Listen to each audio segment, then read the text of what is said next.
Class 11 chapter 2 biological classification.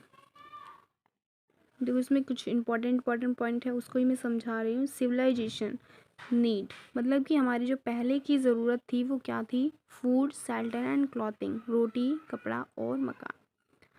ठीक है, first question आपका ये बनता है। एरिस्टोटल जो थे उन्होंने क्या किया था?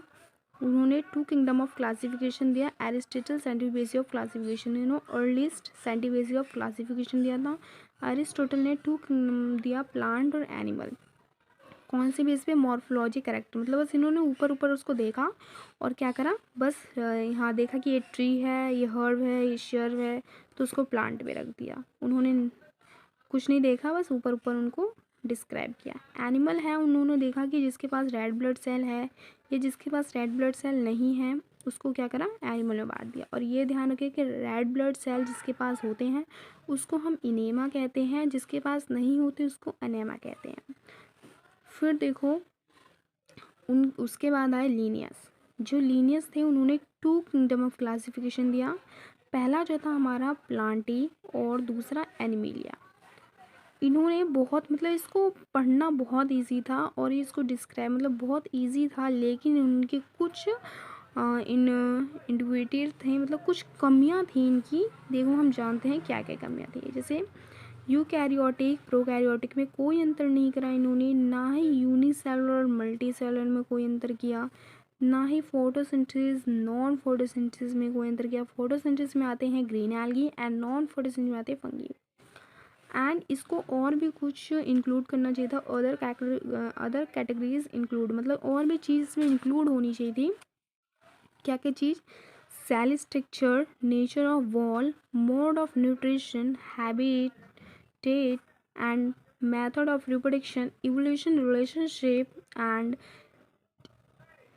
बस ये 6 थे। मतलब कि अब ये यहाँ पर लिखा है चेंज ओवर टाइम, मतलब कि अलग अलग क्लासिफिकेशन आती गई, लेकिन प्लांट और एनिमल किंगडम को हमेशा कांस्टेंट ही रखा, उसको हमेशा अलग नहीं किया।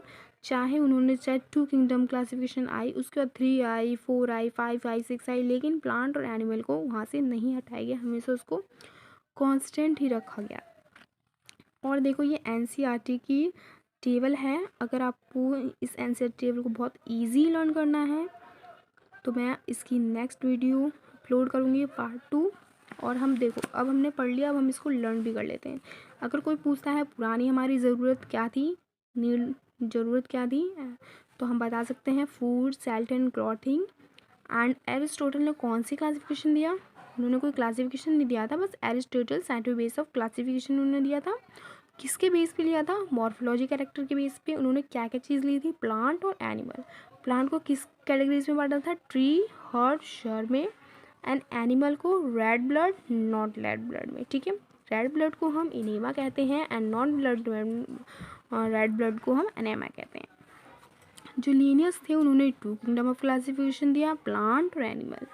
इजी, उसको पढ़ना आसान था, लेकिन उसमें कुछ कमियां थी। क्या कमियां थी?